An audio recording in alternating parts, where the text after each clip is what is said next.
Christy ഫെർണാണ്ടസിന്റെയും Thomas മാഷിന്റെയും പ്രചരണം കൊഴുക്കുമ്പോൾ കൊച്ചി നഗരത്തിലെ മേത്തർ ബസാറിലെ ചർച്ചകൾ അത്രയും ആലത്തൂരിനെ പറ്റിയാണ്. ആലത്തൂരിലെ പ്രമുഖ സ്ഥാനാർത്ഥികളായ പി.കെ. ബിജുവിന്റെയും ഷീബയുടെയും തെരഞ്ഞെടുപ്പ് പ്രചരണ ചൂടിലാണ് മേത്തർ ബസാറിലെ ഒരു കൂട്ടം ആലത്തൂരുകാർ. കൊച്ചി ബ്രോഡ്വേയിലെ മേത്തർ ബസാറിൽ 90% വ്യാപാരികളും അങ്ങ് ആലത്തൂരുകാരാണ്. സ്വന്തം നാട്ടിൽ വീറുള്ളൊരു മത്സരം നടക്കുമ്പോൾ ഇവിടെ കച്ചവടവും നടത്തി വെറുതെ ഇരിക്കാൻ ഇവർ തയ്യാറല്ല. അതുകൊണ്ട് വീട്ടിൽ നിന്ന് കച്ചവടത്തിനിറങ്ങുമ്പോൾ തങ്ങളുടെ സ്ഥാനാർത്ഥികളുടെ പോസ്റ്ററുകളുമായാണ് ഈ ആലത്തൂരുകാർ എറണാകുളത്തേക്ക് വണ്ടി കയറിയത്.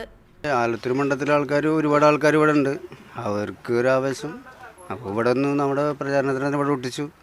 എല്ലാവരും ഒട്ടിയാൻ പോകും. നമ്മൾ നാട്ടിലൊക്കെ ഒട്ടിക്കാനും കാര്യങ്ങൾക്കൊക്കെ പോയിരുന്നതാണ്.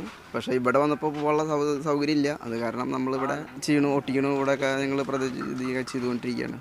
ഒരാഴ്ചയായിട്ട് ഇവിടെ എല്ലായിടത്തും പോസ്റ്ററും കാര്യങ്ങളൊക്കെ ഒട്ടിച്ചുകൊണ്ടിരിക്കുകയാണ്. 1000-നടുത്ത് ആലത്തൂർ വോട്ടുകളാണ് മേത്തർ ബസാറിലുള്ളത്.